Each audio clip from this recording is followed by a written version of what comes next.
are you doing in my swamp?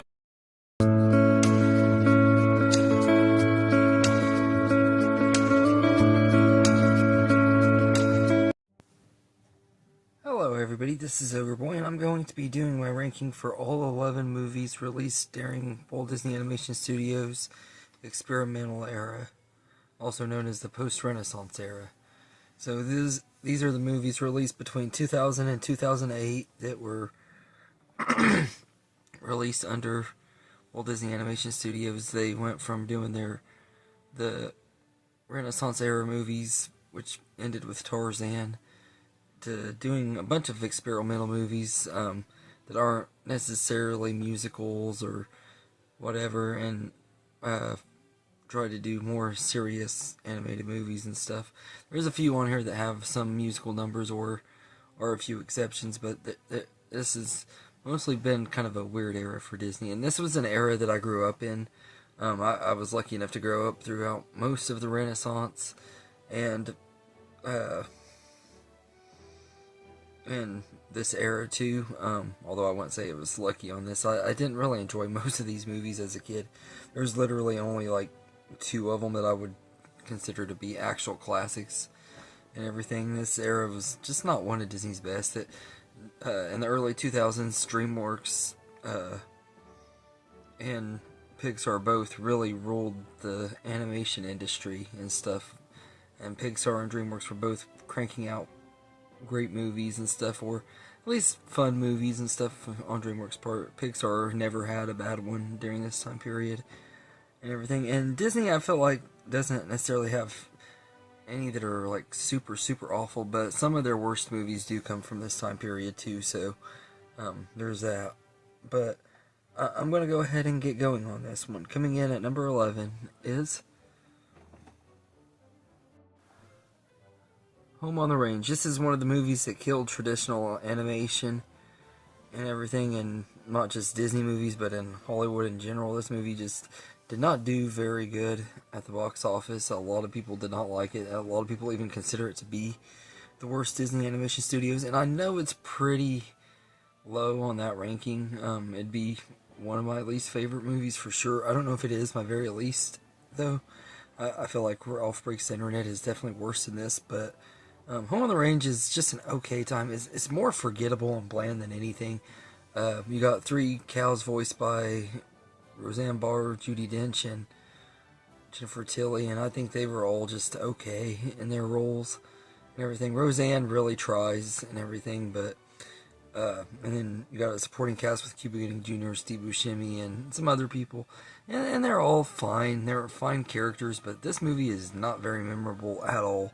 I don't hardly remember anything about it. I've only seen it a few times, but it's one of those movies that I watch it and then I just instantly forget what it's even about or anything. All I know is they're trying to save this farm, and they get on this crazy adventure that just isn't super great. So, Home on the Range is number 11.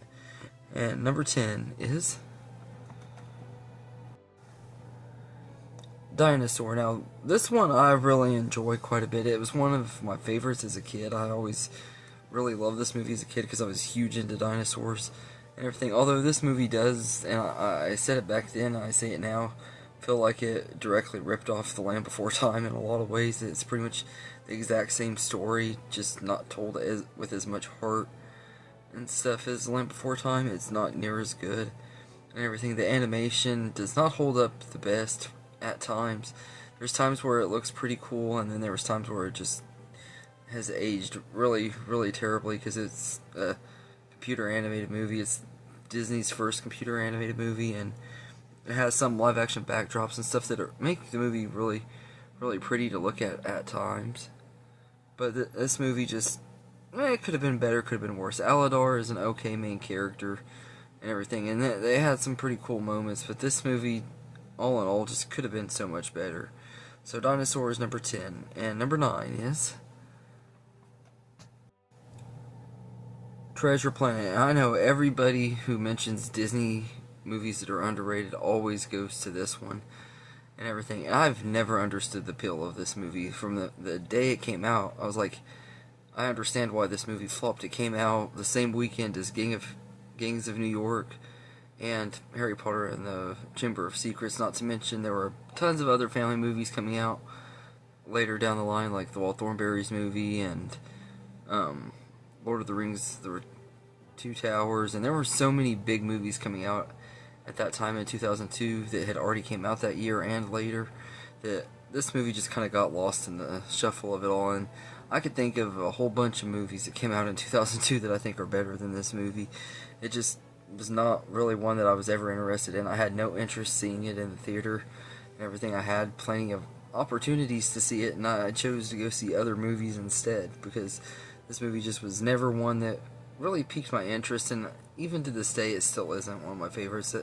I'm not super big on the Treasure Island story in itself. I mean, the Muppets version I think is okay and everything, but I've never been a big fan of the story of Treasure Island and stuff, so turning it into a sci-fi epic, it sounds cool and it looks cool, like the visuals on the animation and stuff look great and stuff, and it is a beautifully animated movie, but it just isn't really a story that I really resonate with or really care about as much. So Treasure Planet is number 9, and number 8 is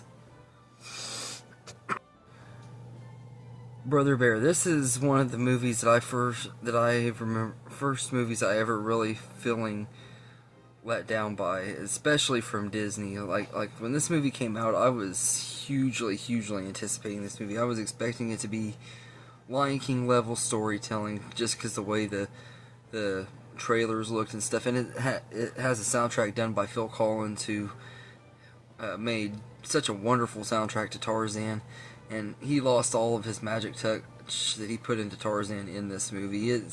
The songs are not near as good. There's only one song that's really good, and that's the Tell Everybody I'm on My Way, and even that song I don't think is super great. And everything. And I don't really care for our main characters, Kenai and Coda. They're just not very great to me. I don't think either one of them are that likable. I think Kenai is kind of a douchebag, annoying character, and Dakota gets on my nerves too. So I didn't really care for the characters very much. Runt and Took, the two mooses or meese, whatever the heck you want to call it, they're okay and everything. It was cool getting the Strange Brew guys back together for that, Rick Moranis, and I can't remember the other guy's name, but I guess that was kind of cool. But besides that, I just don't have much I can offer about Brother Bear. I think it's kind of another one that's not really underrated or overrated. I know a lot of people say that it's underrated and everything. I don't get it on this one, to be honest with you. I think it was about as good as it looked, or it was about as good as it could have been and everything. It should have been way better. And I will say though that the animation is gorgeous in this one, just like with Treasure Planet. It has beautiful animation though, and I won't take away from that though. But I feel like Brother Bear has so much more potential to be such a better movie than it was. So it's number 8, and number 7 is Atlantis: The Lost Empire. Now this is a movie that when it came out, I was 9 years old, and it literally came out just a couple weeks after Shrek. So I was completely not even curious about this movie, because Shrek came out, and I was looking forward to that movie and everything. And then when I finally did see it, I didn't care about any other animated movies except for Monsters Inc. But Shrek really overshadowed this movie, like, not just in terms of box office and stuff, but it showed that we could have a computer animated story with a great story and characters and stuff, outside of just Toy Story and stuff and everything. It really kind of amped up DreamWorks and stuff, and this movie kind of just brought Disney Animation Studios down a notch. And I don't think this movie is as bad as some people say. I don't think it's as good as some people say either. I hear a lot more good about it than I do bad. A lot of people say it's very underrated. This is another one like Treasure Planet. I don't think it's underrated really at all. I don't think I'd say it's overrated either though. I think it's just okay. I think its reputation as being one of Disney's just okay, fine movies is what it should be, because I mean that's all it really is it's just an okay time. It's not anything special, it's not a great masterpiece or anything like that, but it's still a decent enough movie and everything. I do understand more on why people love this one than they would Treasure Planet and stuff, because it is a lot more fun and everything. It has more memorable characters, but this is just another early 2000s Disney movie that I'm just not that crazy for. I think it's good, but I don't think it's as great as some people say either. It's just okay. So Atlantis Lost Empire is number 7, and number 6 is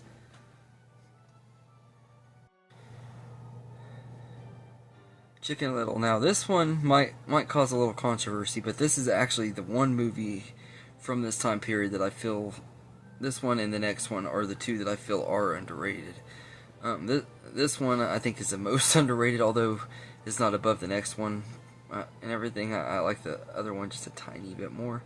But this movie is not near as bad as everybody makes it out to be. It is really predictable and everything. It kind of has a silly premise of him thinking the sky is falling, and then it just turns into a ripoff of Signs and War of the Worlds and other alien movies from that time period. A lot of pop culture references. They were trying hard to imitate what made Shrek so great and everything. So I do understand why people aren't as into this one. The animation does not hold up very well either. Like, the character designs are not very good, and it just, the animation does not hold up and stuff compared to other Disney animated movies. This one and the next one, next couple I'll talk about, I'll mention that in. But this one just, it's not the best looking movie, but it's a fun movie. And Chicken Little is a lovable enough main character, and his girlfriend, the ugly duckling girl, voiced by John Cusack, is great.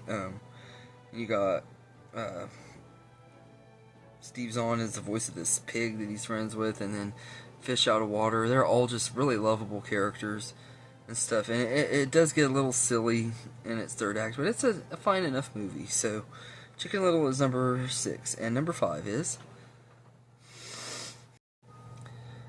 Meet the Robinsons. Now this one, I think out of all of the computer animated movies that Disney Animation Studios have done, this is their worst looking one. This was their first one with humans and stuff and everything, and I feel like it has aged pretty poorly. Like, Toy Story came out in 1995, and I think the animation on that looks better than this, and everything. So I'll say that the animation has not aged very well on Meet the Robinsons, but that being said, it is a really, really good movie. It has a lot of heart in it. There's some pretty funny moments, and all of these characters are really likable and stuff. I think that Lewis is a really likable lead character and stuff, and going to Meet the Robinsons is great too, and everything, him going to the future and stuff is cool, and the twist of who the bowler hat villain is, it's pretty cool. I think that's awesome, and also I can't help but love it because it has the Jonas Brothers song Kids of the Future. I keep wanting to say Year 3000. I always get those two mixed up for some reason, but I love that it has Kids of the Future in here. That's awesome too. So, but yeah, all in all, I think Meet the Robinsons is a pretty good movie and everything. So it's number 5, and number 4 is Bolt. Now this is another one that I am not a huge fan of. I don't hate this one. Everything obviously because it's number 4, but it's one of those that I did feel disappointed in when I saw it for the first time. Every time I've watched it since, though, it's really grown on me, and I have kind of found a love for it, kind of like with the first Cars movie. I was disappointed at first, but I've come to love it as time has gone on. But this one I don't feel like has that same impact and momentum that the first Cars does and everything. This movie just isn't as good as that first Cars movie, but I think that Bolt is pretty good. John Travolta and Miley Cyrus are great as our lead characters and stuff. I think Mittens is a really likable character too. Rhino's a fun sidekick, and Bolt is a really just lovable main character, and I love how he has to learn how to be a dog throughout the whole movie and everything because he thinks he's a super dog, which is a lot like what you would expect from Toy Story with Buzz. I noticed they kind of ripped off that a little bit, but that's really the only similarity these movies really have, is they're trying to get back to their owner, or he's trying to get back to his owner and stuff, and he has to learn to be a real dog along the way, like Buzz kind of had to learn that he's a toy and stuff. So I thought that their character arcs paralleling was kind of interesting, but Bolt is an okay movie. Like with Meet the Robinsons and Chicken Little, I don't think the animation holds up quite as good. I don't think it holds up worse than Meet the Robinsons or Chicken Little, though, or even Dinosaur. I think the animation on all three of those is worse, but it still does not hold up near as good as other animated movies and stuff that have come out since it and everything. So it's definitely not one of their best looking movies, and it's not one of their best movies either. It's just one of those that it's a fun movie, it's a fine time and everything, but it's not a masterpiece or one of Disney's best. So Bold is number 4, and number 3 is Fantasia 2000. Now this is a movie that was actually something that Walt Disney wanted to happen. He wanted to do Fantasia every few years, re-release it with maybe one of the original segments kept in, and have all new segments and everything, each movie and everything. And so there could have been multiple Fantasia movies if it would have gotten on the ground to happen. And this movie took a long time. It took about 60 years to make, but I actually really enjoy this movie quite a bit too. It's a fun throwback to movies that definitely don't get made anymore, and even at that time they didn't get made. So it was a cool throwback to that. I love the different styles of animation and everything. I would love for them to do a Fantasia 3 and have all kinds of different styles of animation, because there's so many different kinds that they could tell some really cool stories with classical music and stuff. This is one of those that I wouldn't mind a sequel to, another Fantasia movie. But this one is really great. It has some really beautiful animated segments. My favorite is maybe the one with the whales swimming through the clouds and stuff, but I also I really enjoy the jazz one and the Nutcracker one, and the one with Donald Duck and Daisy Duck going on Noah's Ark and everything. I don't really care for that they brought back the Sorcerer's Apprentice, just because I don't feel like it really needed to be in there and stuff. They could have padded out that runtime with maybe a different new short or something, but all in all, I really enjoy Fantasia 2000, and I think it's a really fun movie. So it's number 3, and number 2 is The Emperor's New Groove. Now this movie is one of the ones that everybody and their dog says is underrated. Like, it is so popular now, I don't know how the heck it's even considered underrated anymore, because people love this movie. It was really popular with my generation and stuff. I was 8 years old when this movie came out, so I was perfect age for it and everything. I went into school one day and we were having a movie day, just a day to relax and stuff, because it was at the end of one of the semesters, and they didn't really want to do a lot and everything. I think we were actually about to go on a break, on spring break or something maybe, and we watched Emperor's New Groove, and I fell in love with it and everything, and I've been a huge fan of this movie ever since. Like this movie is just laugh out loud funny, one of the funniest comedies I've ever seen, especially as far as family comedies go and everything. But it's only rated G, but it has some really laugh out loud hilarious moments throughout, and the voice cast in here are all excellent. This was my introduction to David Spade, who I have been a big fan of ever since this movie came out and everything. You would think that as big of a fan of Adam Sandler as I am, you would probably expect that I would love David Spade, and I even got to go see him, and he happened to be here live when I went to see Adam Sandler, so I got to see him perform stand-up and stuff too, which was just so awesome and everything. But I love David Spade in this movie. John Goodman, who is one of my all-time favorite actors, he's literally in my top 5 favorite actors of all time, is amazing as the voice of Pacha in here. And then you got Patrick Warburton, who is just absolutely hilarious as Kronk, and the lady that does the voice of Yzma, oh man, what is her name? Eartha Kitt. She is amazing too, and everything as Yzma. She's one of my favorite villains. She's maniacal, but yet understandable just enough that you kind of understand why she's wanting to go the route she does and everything, while also being still crazy as heck and love. She's funny, she's lovable, but she's also not likable at the same time. They managed to make her one of those villains that you can't fully hate, but you also can't fully love either, because you love the character she's going against. But at the same time, you can understand her motivations, because Cusco is this little cocky, arrogant prick and everything. So there's a lot of mixed feelings on her as a villain, but like, she is great though, and she's hilarious, and Eartha Kitt just did such a great job voicing her, but everybody does a great job in this movie.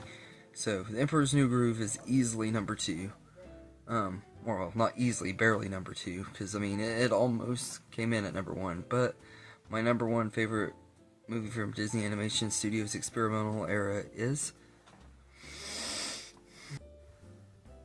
Lilo and Stitch. Now, 10 years ago, if you would have asked me this, I probably would have had this one switched around with Emperor's New Groove, but over time, I've come to really love and respect this movie. I've always really enjoyed it, though. Like, it was the only movie from this era that I saw in the cinema, aside from Bolt and everything. And Bolt was because of John Travolta and and I saw Brother Bear in the theater, so I guess never mind. I saw 3 of them, but this was the one that I was actually excited to go see, though. This was one I really was over the moon excited for and everything. When the movie came out in the theater, they were advertising it like crazy. There was all kinds of crazy trailers where Stitch was interrupting other Disney movies like The Lion King and Little Mermaid and Beauty and the Beast and stuff. And then one of the characters at the end of those trailers would always say, "Hey, get your own movie," or something like that.